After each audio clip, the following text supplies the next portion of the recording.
Assalamualaikum warahmatullahi wabarakatuh. Alhamdulillah, wassalatu wassalamu ala rasulillah. Segala puji dan puja kehadirat Allah subhanahu wa ta'ala. Juga salawat dan taslim kepada Nabi besar Muhammad sallallahu alaihi wa sahbihi wasallam. Kita akan masuk ke bahasan buku baru. Judulnya, Beginilah Seharusnya Mendidik Anak.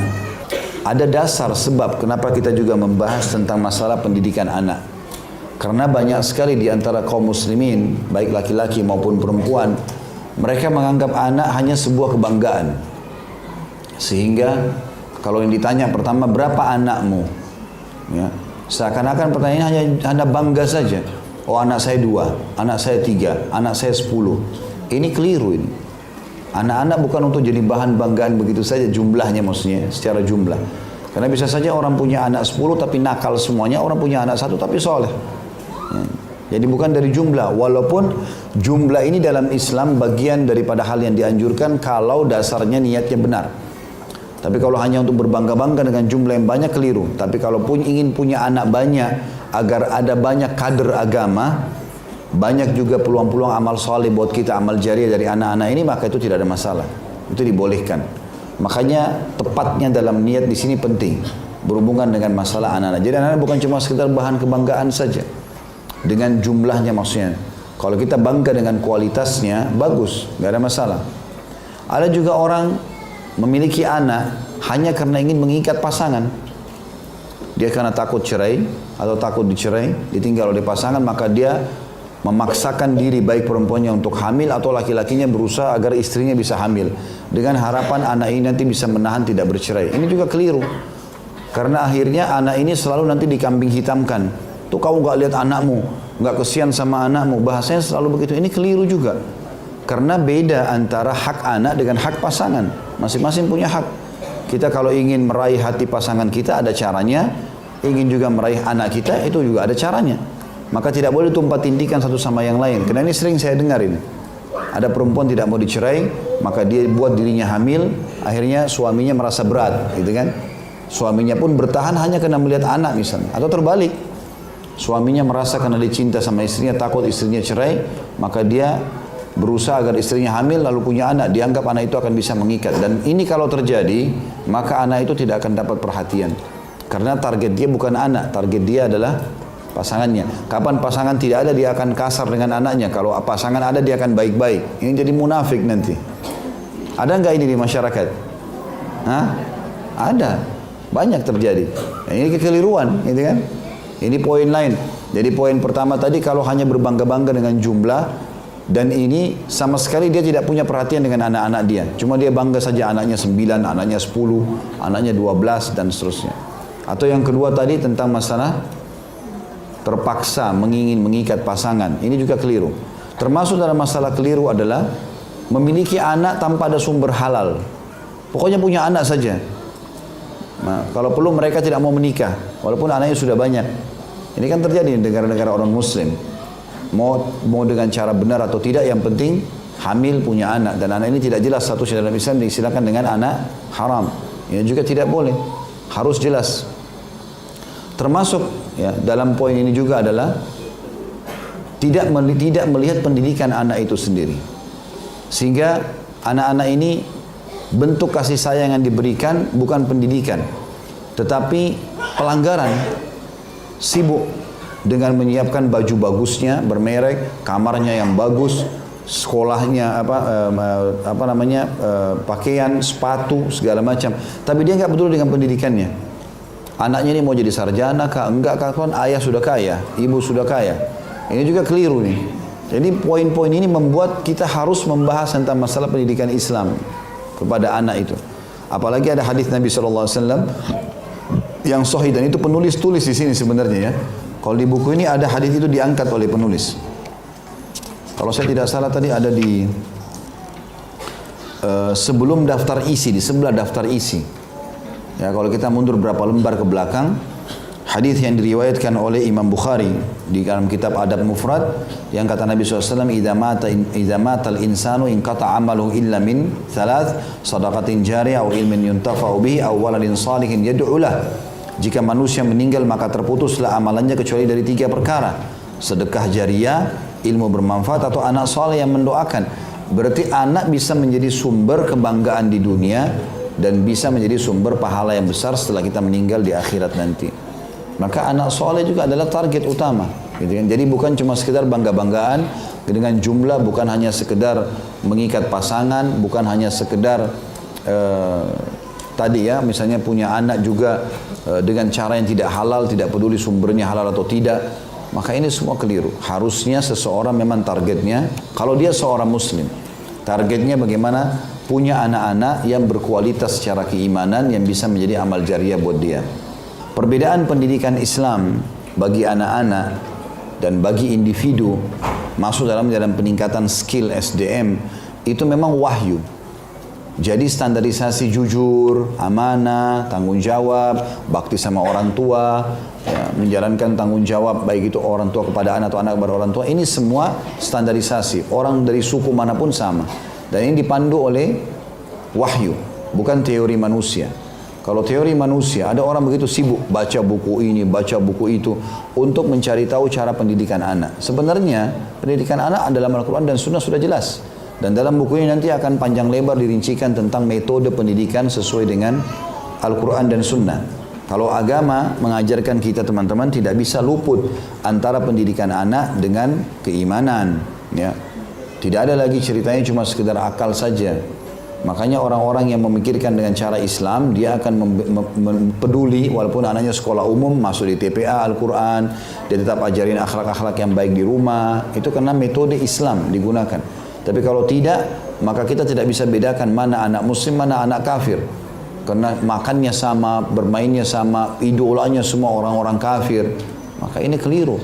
Ya. Akhirnya anaknya tumbuh seperti orang kafir itu. Ada positif negatifnya, tapi kalau negatifnya diambil ini bermasalah besar. Seperti narkotikanya, homoseksualnya, lesbiannya, dan seterusnya. Metode pendidikan Islam akan sangat besar manfaatnya kalau dipakai dalam kehidupan. Dan ini menyinggung banyaknya generasi muslim yang tidak mau menggunakan pendidikan Islam. Yang sudah sering kita singgung ya, tidak mau masukkan pesantren, tidak penting pendidikan agama. Bahkan di lembaga-lembaga pendidikan kita, parahnya itu, orang anak-anak kalau tidak lulus agama dibantu, ya. Kadang-kadang begitu, dibantu nilainya. Ya. Kalau guru agama tidak masuk, tidak masalah. Tapi coba kalau matematika, fisika, ini masalah. Sehingga anak-anak kita juara dunianya fisika, juara dunianya matematika. Masalah agama dan akhlak ini, ya harusnya menonjol. Bahkan saya pernah melihat buku pendidikan ponakan saya, itu dia di SMA waktu itu, SMP atau SMA, saya lupa ya. Jelas saya lihat buku pendidikan Islamnya. Itu kalau saya baca dalil-dalilnya ya, menurut apa yang saya tahu ya, itu subhanallah asal pendidiknya benar, itu sudah luar biasa. Asal dia berikan contoh yang tepat, mengajar dengan dalil itu sudah cukup. Tapi subhanallah yang terjadi tetap mereka ya piloks-piloks baju pada saat tamat, tetap pergaulan bebas, tetap narkotika. Mana efek pendidikan agamanya? Karena dianggap tidak penting. Ya, lulus tidak lulus bisa dibantu.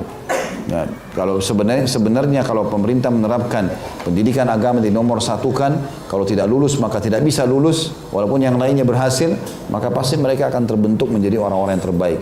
Dan pendidikan agama kita tahu sama-sama, ajarannya jujur, amanah, tanggung jawab, bakti sama orang tua, baik sama tetangga, ada bab akhlak, ada bab adab, ada bab ibadah, jadi banyak lengkap. Jadi agama kalau diterapkan maka jadi baik, otomatis karena semua kebaikan. Dan kalau ditinggalkan, artinya mengerjakan apa yang agama larang kayak dusta, riba, zalim, gunjing, apalah fitnah, semua merusak. Ya, makanya kita ada istilah broken home misalnya. Kenapa dia rusak? Tidak ada pendidikan agama. Orang tua tidak peduli. Akhirnya anak-anak menjadi rusak. Dan kapan bermula kerusakan negara, kerusakan komponen masyarakat, ya peradaban masyarakat bisa bahkan hilang dan terhina, justru bermula dari rusaknya generasi manusia yang dididik dalam rumah itu dengan metode pendidikan yang salah. Jadi kalau kita simpulkan sampai di sini, penulis ingin menitikberatkan metode pendidikan anak yang paling pertama mencari pasangan yang baik. Ini pernah saya sebutkan di awal-awal pertemuan mahkota pengantin ya. Kalau bapak ibu yang sudah terlanjur menikah, alhamdulillah ala kulli hal. Ada sesuatu kurang dari pasangan, tinggal berdoa dan bantu dia keluar dari permasalahannya. Tapi jangan terulang keburukan yang sudah kita alami kepada anak-anak. Pernah saya sampaikan itu. Kalau ada naudzubillah orang yang hamil di luar nikah, jangan lagi anak perempuannya dibiarkan hamil di luar nikah. Dengan alasan ibu juga seperti kamu kok dulu.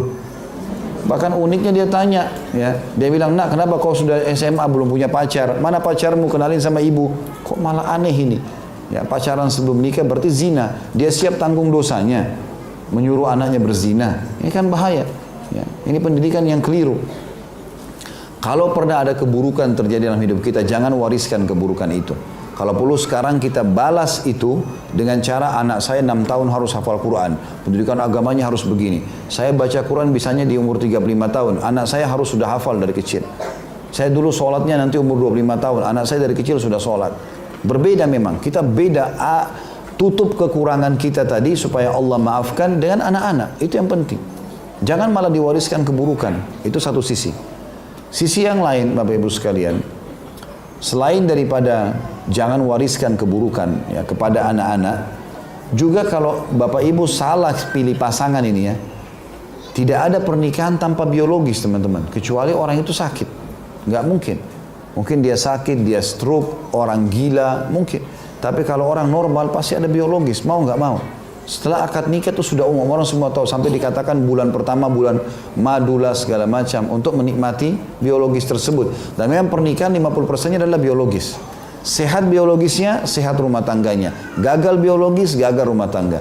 Kalau Bapak Ibu punya masalah, bisa menarik masalah itu dengan diselesaikan dengan cara biologis, maka aman semuanya. Karena biologis ini nomor satu. Makanya penentuan anak pun tergantung dari masalah biologis itu. Tergantung dari masalah itu. Ingat ibu-ibu di sini, akhwat kita. Kalau sudah terlanjur menikah, tadi saya sudah kasih solusi. Kalau belum, kalau jangan wariskan kepada anak-anak sesuatu yang buruk. Kalau kita belum menikah, ada di sini akhwat kita yang hadir belum menikah, hati-hati sekali. Menerima bibit harus bibit yang berkualitas, sperma.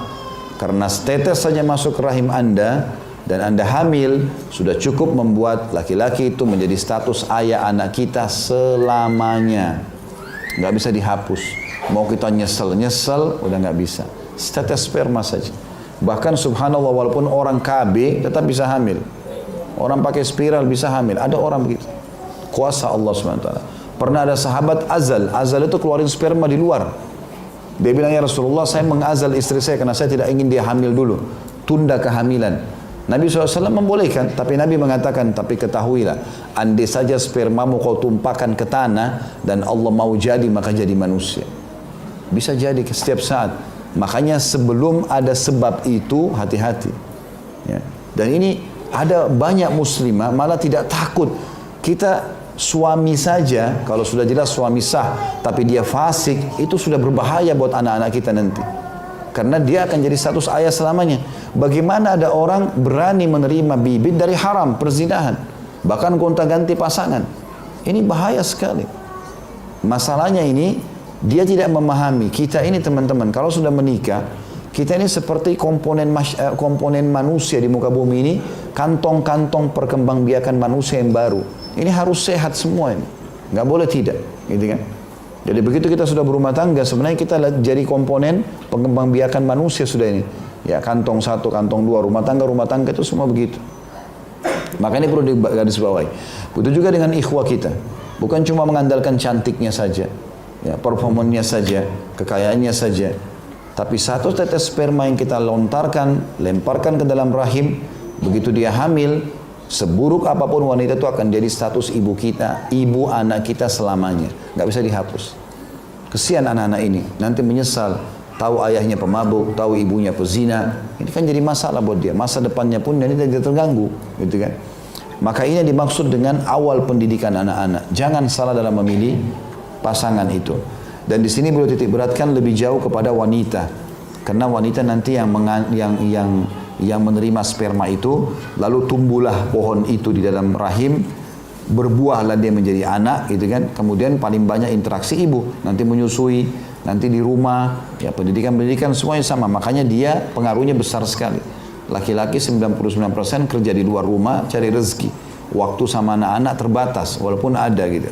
Ya, kalau kita lihat kisah Maryam alaihissalam, salah satu sebabnya disebutkan dalam Al-Quran. Kenapa Allah subhanahu wa ta'ala meletakkan Isa, utusannya di rahim Maryam. Ulama tafsir menjelaskan masalah itu. Karena Maryam memiliki rahim yang suci. Bahkan Maryam alaihissalam saking sucinya dan mulianya tidak pernah interaksi dengan laki-laki yang bukan mahram. Bahkan tidak keluar rumah. Jadi kalau Maryam keluar dari rumahnya di Palestina, begitu keluar jadi bahan perhatian orang karena jarangnya kelihatan. Allah subhanahu wa ta'ala karena kesuciannya Maryam ini, jangankan dia interaksi sama lawan jenis gitu, keluar rumah aja jarang gitu kan. Maka Allah subhanahu wa ta'ala titipkan amanah rahim di rahimnya ya manusia ini. Dan tidak mungkin Maryam hanya sekedar hamil Nabi Isa selesai. Tapi di tangannya lah tumbuh Nabi Isa menjadi Nabi Allah nantinya. Karena kalau salah ibunya, salah semua ini. Ibunya pengaruh pada anaknya kan. Sekarang kalau ibu-ibu duduk nih, terus ngomong sama anak-anaknya, nak nanti ibu mau kok jadi artis ya. Itu sudah terekam bagi anak-anaknya. Biar ayahnya bilang, jangan nak, itu bahaya. Ya. Nanti kalau ibu sama ayah cerai, kamu ikut ibu saja ya. Anaknya rekam itu dan ibunya yang dipilih sama dia. Jadi ibu ini bisa mencetak kader-kader umat yang baik, masyarakat yang baik atau merusaknya. Berapa banyak teman-teman tokoh-tokoh masyarakat di muka bumi ini, presiden, raja, lahir di tangan ibu yang kokoh dan baik.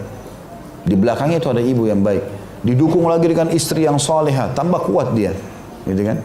Jadi perannya ibu-ibu itu jangan dianggap remeh. Walaupun hanya belayan tangan yang penuh dengan kasih sayang, masakan yang sehat, perhatian yang cukup di rumah, itu sudah sangat luar biasa. Laki-laki butuh itu. Mereka butuh itu. Kapan ibu hilangkan ini, dia tidak akan betah di rumah.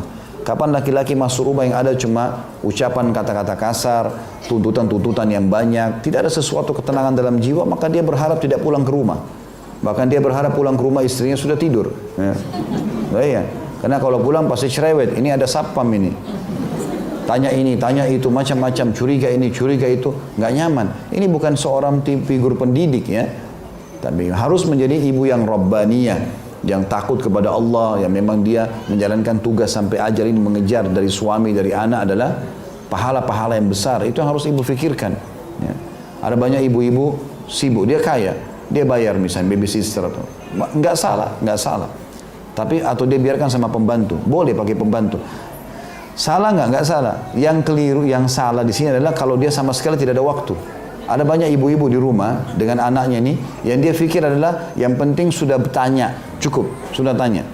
Anak, kalau anak-anak pagi sudah dimandiin belum? Sudah siapin makannya? Sudah, baik pergi. Acaranya 10 di luar. Pulang, sudah tidur anak-anak. Tadi sudah makan belum? Sudah, selesai. Dianggap sudah selesai tugasnya.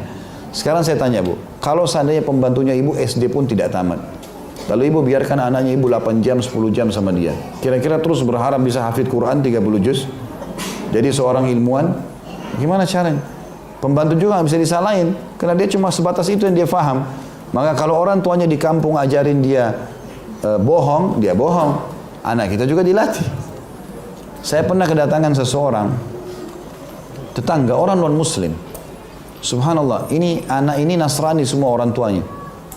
Datang ke rumah main. Begitu datang ke rumah, terus dia duduk, istri saya bilang, ini anak ini banyak hafal doa-doa Islam. Hafal doa mau makan, doa mau tidur, hafal banyak. Terus saya tanya, kok bisa? Orang tuanya muslim? Enggak, bukan. Kenapa? Pembantunya. Jadi pembantunya muslim rupanya. Tapi kebetulan dapat pembantu yang baik. Didik anaknya orang ini pendidikan Islam. Tapi ada juga terbalik. Anak-anaknya jadi rusak. Yang tahu cuma nyanyi-nyanyi, lagu-lagu. Kadang-kadang ada anak-anak kecil kita dengar nyanyi-nyanyi lagu cinta. Dari mana ini? Faham apa masalah cinta ini? Ternyata pembantunya yang ajarin, gitu kan? Kadang-kadang yang juga jauh lebih berbahaya ya. Kalau pembantu-pembantu ini memang ada sifat buruk, ada pelecehan seksual, dia perempuan, dia bisa ganggu anak laki-laki kita, dilatih hal-hal yang tidak baik, atau terbalik, gitu kan? Bisa juga terbalik, anak perempuan kita misalnya dipegang oleh supir fulan atau tukang kebun ini, kita nggak tahu, banyak terjadi. Nah, ini berbahaya sekali kan? Makanya harus hati-hati dalam ini semuanya. Ya. Makanya teman-teman perlu bertanya juga satu hal ya, bagi orang yang mau menikah. Pertanyaan ini penting bagi calon kita. Apa program kamu atau apa programnya kalau sudah punya anak, atau bagaimana metode pendidikan anak? Itu dari awal kita sudah tanyakan, bagus ditanyakan. Kalau dia mengatakan, ya nanti kalau sudah punya anak baru saya berpikir, misal, ini orang nggak jelas. Oh kalau ada anak saya akan ajar dia baca Quran, saya akan begini, saya akan begitu, saya akan sekolahkan Islam, dan seterusnya. Maka itu positif, bagus. Berarti dia sudah punya program dalam masalah ini ya. Itu yang dimaksud dalam poin ini. Itu saja. Subhanakallahumma bihamdika, asyhadu an la ilaha illa anta astaghfiruka wa atubu ilaik. Wassalamualaikum warahmatullahi wabarakatuh.